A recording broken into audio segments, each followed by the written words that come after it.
podcast, The Millionaire of the Diamonds, and you're gonna love today's episode. We're gonna be talking about family. You know that group of people that we all get along with, and we all think the same way. And yeah, yeah, those are the people that when you tell them you're starting a new project, they'll be the first to put it down. Now, just remember this: they don't do that because they want to hurt you or discourage you. They say, what are you getting yourself into? Because They they love love you and you. they don't want to see you getting hurt. So today is not about changing your family. Today is about changing your approach. So I'm really hoping you're going to dive in and really take in what's going to be said today, because I think it's life transforming and it's going to stop us from waiting that somebody in the family is going to change. Nobody in the family is changing. Nobody in the family is changing. The only one that's going to have to change and improve the situation is me. Okay, so it's all about I am responsible. But before we go there, Marie-Pierre Tétrault, It's time to share. So let's start to share everywhere. So you want to take the text in the comment when you share so people understand why you decide to share and why they should click on the link to listen to the podcast this morning. So when you click on the arrow, you have all those options to share everywhere. But you will see that you can send it by email. By email. Yes, you can send it by email. By text message, by messenger, by email. I think I are asked you them too talking much email. to the 90-year-olds by email? By email. You never You know. can Maybe you need an option. you can call them 9 7. I think I sent too much email yesterday. It's stuck in my head. Okay. So yes, you can send it by email. You have that option. If you have someone that is not text message or messenger, you can. But for those people that you really want them to listen to the podcast, and the best way is to send it one on one, so you make sure that they will click on the link. And then we have our contest, Les Millionnaires des Diamants. So first, when you go on our Facebook group, Les Millionnaires des Diamants Inspirational Group, every time you post, every time that you comment, every time that you react on the group, you gain points during the month to be in the top 10 contributor. And at the end of the month, the official top 10 get a voucher to go shop on the boutique Les Millionnaires des Diamants. And then we have a draw each month. So to be in the draw, there's two ways. First, with the boutique, or so the second way with the books Les Millionnaires des Diamants. So when you go on the boutique, you place your order, you take a picture, you receive your order, you take a picture, and you go post on social media and you tag Les Millionnaires des Diamants to be in the draw. And then same thing with the books. So you just receive one of the books, Les Millionnaires des Diamants, you take a picture, you're reading one of the book, you take a picture, you're doing one of the quiz book, again, you take a picture, you're using your agenda, Les Millionnaires des Diamants, again, you can take a picture. That means that you can have a new picture every day to go post on social media and always tag Les Millionnaires des Diamants to be in the draw at the end of the month. And last thing, if you don't already have your ticket for the next conference, it's time to click on the link to join us, because it's going to be a virtual conference. That means that no matter where you are in the world, you can join us. And even if the time is not right for you, you can watch it in replay. So get your ticket so you can have the link to listen it in replay if you cannot be with us. And for those that want to be with us in the studio during the conference, there's still place. So when you get your ticket, send me a message and I can add you to the list of people that will be with us in the studio. Take a picture. So tomorrow it's the contest. Yes, I know. Tomorrow I know. is Thursday. Okay, Yay! so let's dive in, because when I listened to this chapter yesterday with Marie-Pierre Tétrault, I felt like Mel Robbins had entered my own living room at home and described something I have lived deeply in my own life. Because my family is complicated. Definitely complicated. Family can heal you and family can hurt you. We all know that. Family can make you feel deeply loved, or family can make you feel deeply rejected. Now, my family is complicated simply because I'm married to a Mohammed. We have the in-laws there. There's my side of the family. My mom passed away. My dad remarried with a French Canadian who has children, and I could go on and on and on and on. Okay, so one thing is for sure. that what really touched me in this segment, really deeply, deeply, is when she described family as a spider web, because that is exactly what a family is. Every single person is connected, and every decision, every emotion, every resentment, every act of love sends waves through the entire web. Hey, this is really a spider web, eh, not the web. Anyways, okay, forget it. In my brain, I was going somewhere else. I understood this. And at one of the hardest moments of my life, when my mother passed away, that was a huge game changer, because something happens in many families after the mother passes away. So if your mom has passed away, what I would love it if you would share in the comments what would be one of the major changes. If I look at Mohammed's family, 22 brothers and sisters, when the mother passed away and I went back to Algeria, it wasn't anymore the same thing. There was no more one table, one pot to feed everybody. Now everything was separated. Some brothers and sisters taught less to other brothers and sisters. This is a huge family. So what happens is the web is shaken. And as soon as a thread breaks, it's no longer as solid as it was originally. So it really made me think a lot, a lot, a lot. Okay. And at this moment, I really understood many, many things that she was going to share with us in the chapter, because something happens in many families after the mother passes away. I love the way she puts it. The glue disappears, the traditions disappear, because that's only mom that did that, ricotta, torta, I was going to say it in Italian, that ricotta, it's not even a cake. It's not even a pie. Tort. Yeah, it's a tort. There you go. Of course, sword. All of that disappears. All the gatherings that were very, very frequent become less, not become less frequent. Nothing happens. There's no more gatherings. Everybody all of a sudden is too busy to receive. And slowly, slowly, without even realizing, people will drift apart. After my mom passed, my father remarried Marie-Paul, like rapidly within the year and a half that passed. My children were still young. My daughter, Yasmin, wasn't even born when my mother passed. I was like 3 months pregnant. And I remember having this realization that completely changed me. If I don't intentionally keep this family together, my children may never, ever, ever, ever truly know their grandfather, Michelangelo. I mean, this was a fact. They'll never know Dominic.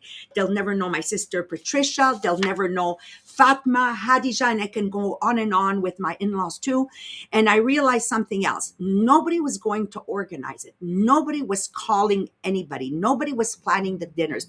Nobody was creating the traditions anymore, or even new traditions that would have been more adequate at the time. And I had noticed I could have become bitter because I was the only one with children, and I couldn't understand. This is very clear in my head. The first time that I couldn't understand that it was Hamid's birthday was September 11th, 1995, a couple of months after my mother passed away. She died 12th of January, 1995.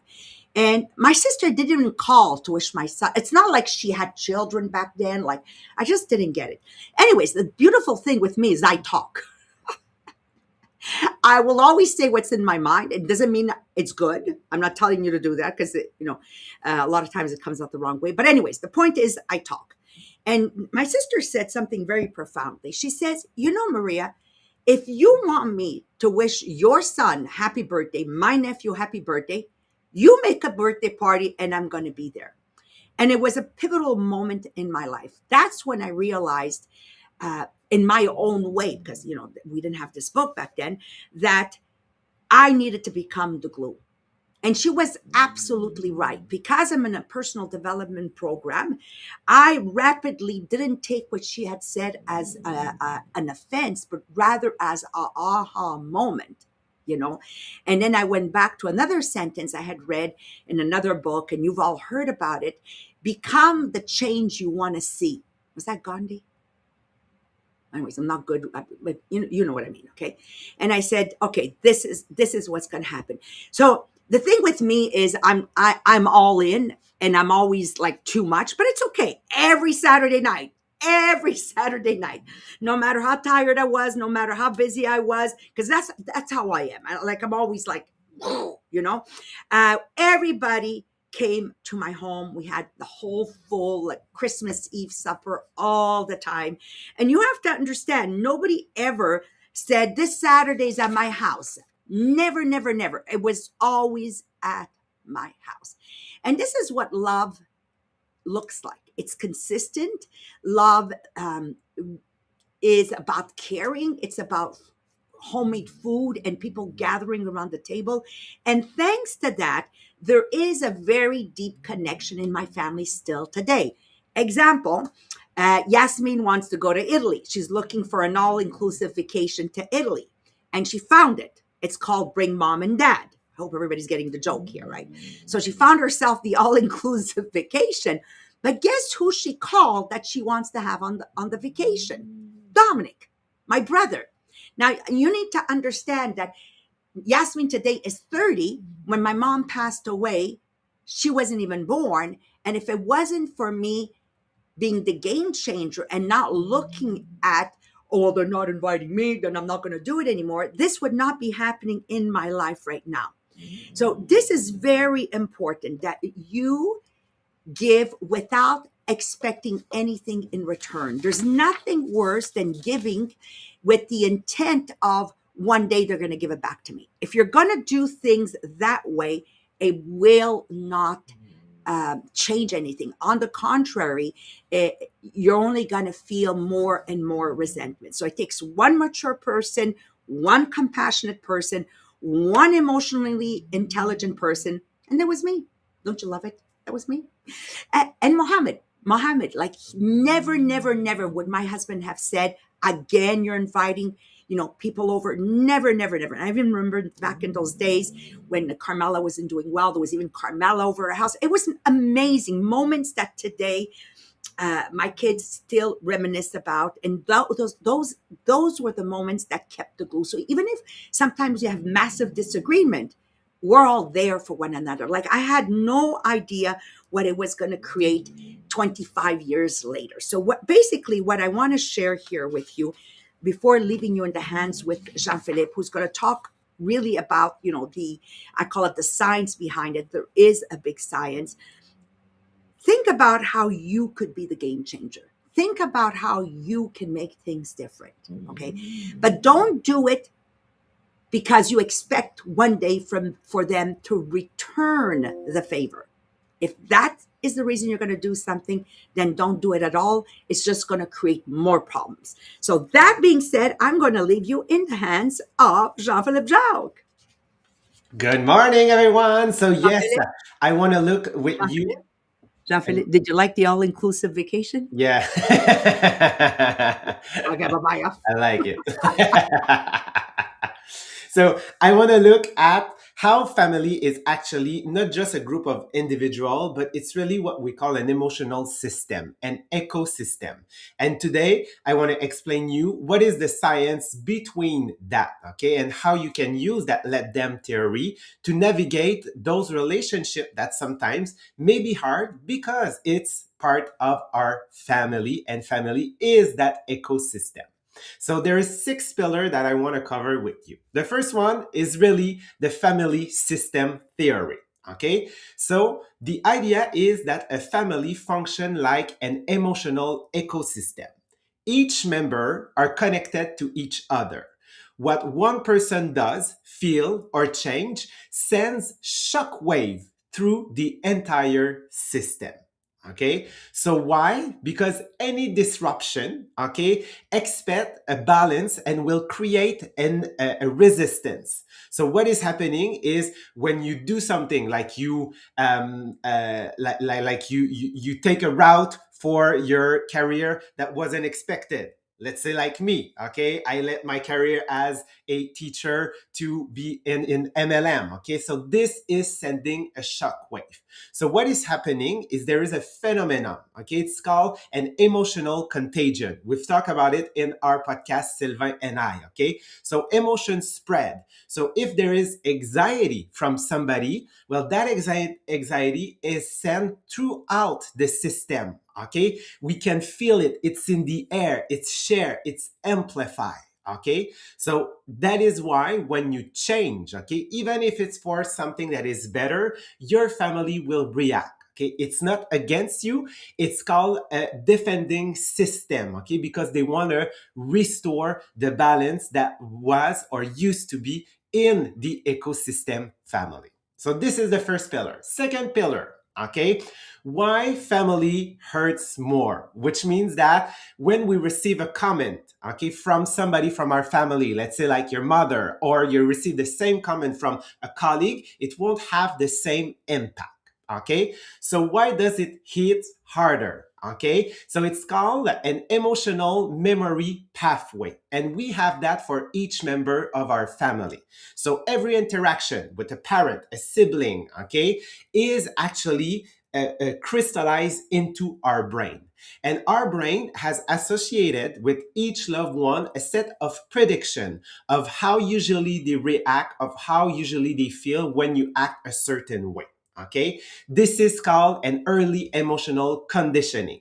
Okay, and those pathways are really strong, which means that when you don't follow, okay, that path, okay, it actually creates sometimes hurts, or it creates unbalance into the ecosystem.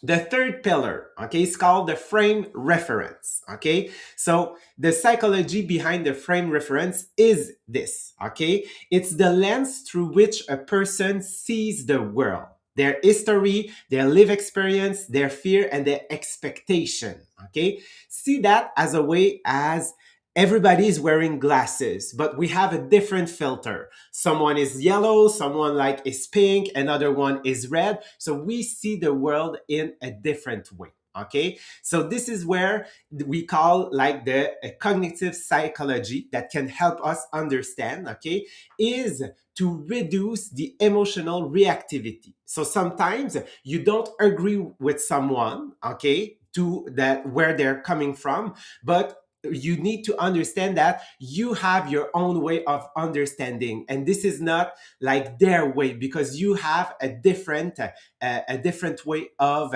living, and you have a different past, okay, behind you. Okay, so in the book, Mel summarized it this way. Okay, understanding where someone is coming from may not change their opinion of yours, but it will deepen the connection that you have while you navigate your relationship.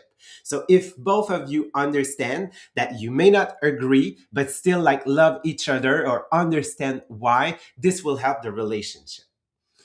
A fourth pillar, okay, the biology of letting go. Okay, so here, okay, it's really about, okay, the resentment that can keep the cortisol elevated in your body. So when you ruminate, okay, when you say, why did my mother said this? Why did my father didn't understand? Okay, your body is in constant alert. Remember, like the amygdala that is really reactive. Okay, this is the chronic relational stress that we've talked earlier. Okay, and it can have a lot of consequences: high blood pressure, disrupt sleep, even like reduce your life expectancy. Okay, but when you accept, when you say let them, okay, remember that you're sending a signal to your nervous system saying I'm not in danger. So it helps you like drop that cortisol level. Okay, and accepting the reality of your situation doesn't mean that you surrender to it. Instead, it's about reclaiming your power and also understanding that what other people do, you can't control. Okay.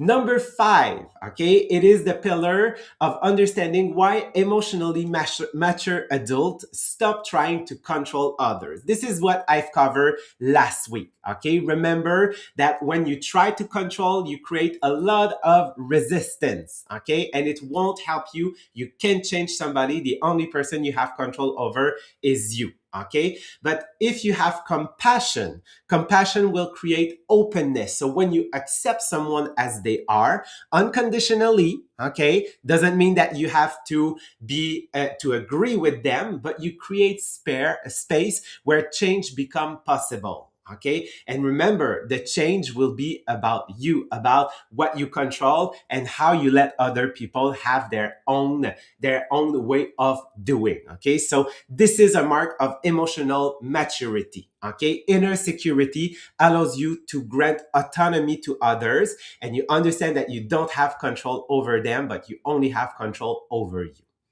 And finally, the last part, the last pillar is called the psychological power of ritual. Okay, so they say that ritual create actually an emotional anchors. Okay, which means that when you have those type of ritual, supper or meeting with the family or activity, always at the same times, okay, it will create emotional safety, so you know what is going to happen, and your system can relax because you can predict a little bit of what will happen.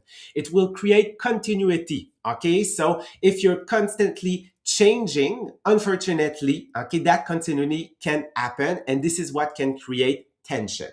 And finally, it creates cohesion because you have that sense of belonging with other people, even if you don't agree on everything.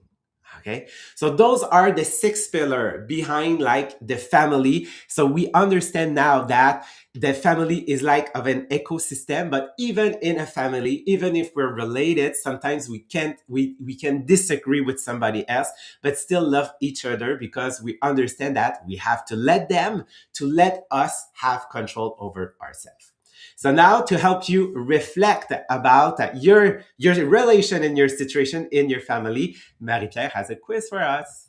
Yes, thank you, Jean-Philippe. Because remember, the goal is not to blame your family today, but the goal today is to realize how you can let them and how you can say, let me take control. Because inside your family, there's gonna be like that system around like the spider web, like I said. So unconscious, maybe not consciously, you will develop one of those roles in your family. So some people will become the peacemaker or the avoider or the controller or the rescuer or the emotional volcano, the silent resentful one, or the stabilizer. So of course, it's not something that you decide, okay, I'm gonna be the peacemaker, but it's something that will happen in your family. So today, the goal of the quiz is to recognize which one of those roles you are in your family and how you can become that stabilizer that because you had that moment to heal and to have that emotional maturity. So for each question, you can answer A, B, or C. And I really want you to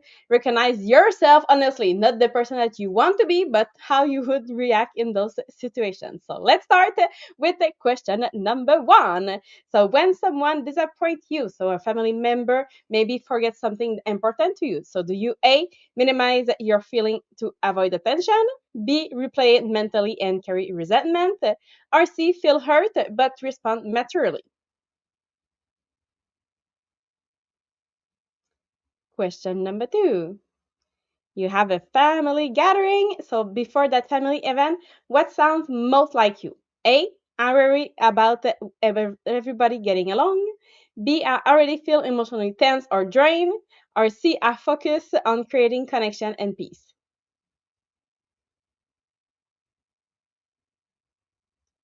Question number three. When someone in your family needs help, so maybe a family member is emotionally struggling, so do you A, immediately try to rescue or fix everything? B, you feel emotionally overwhelmed or avoided? Or C, you support them while staying emotionally balanced?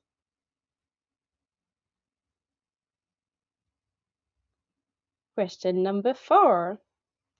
When you think about your family responsibilities, so inside your family dynamic, do you often feel A, responsible for everyone's emotion, B, unappreciated or emotionally exhausted, or C, responsible for bringing stability and not control?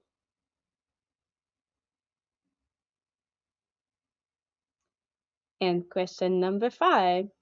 What is your biggest fear inside your family relationship? So A, the conflict and tension, B, feeling unseen, unheard, or emotionally overwhelmed, or C, losing connection in the family. So did you get mostly A's, mostly B's, or mostly C's? So if you have a mostly A, you are the peacemaker or the rescuer. So you naturally try to help, calm, fix, and carry people emotionally. So you have that great gift of compassion and care.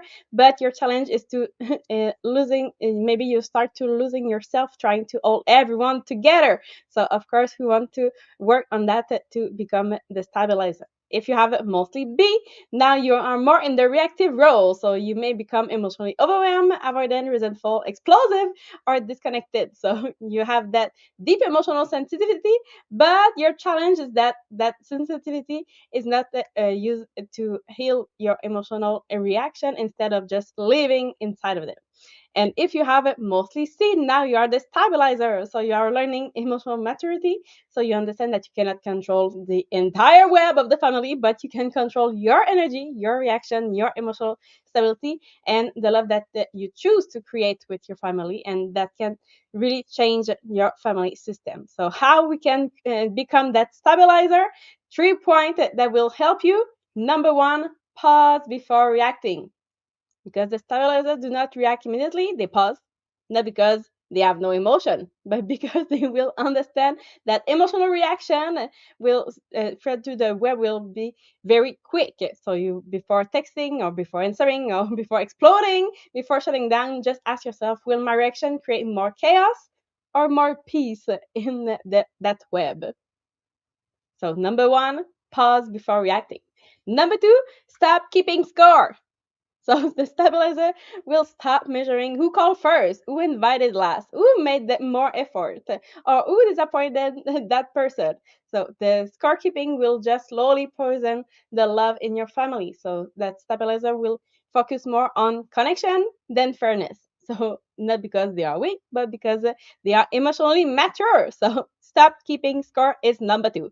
And number three, you want to create a consistent family ritual. So you understand something that is really important. Family drift apart naturally. So connection must be built intentionally. That means that maybe you have those weekly dinners or tradition, birthday calls, Sunday breakfast, or the holiday ritual, those family group chat, checking constantly. So it's really to remember that repeated consistency, that is really the way that you can create love in your family. So you are responsible.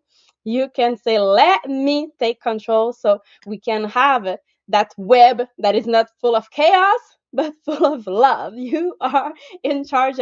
Don't and wait for someone, but take control and say, let me. So on that, I wish you a beautiful day, and we'll see you tomorrow morning for the next podcast. Bye everyone.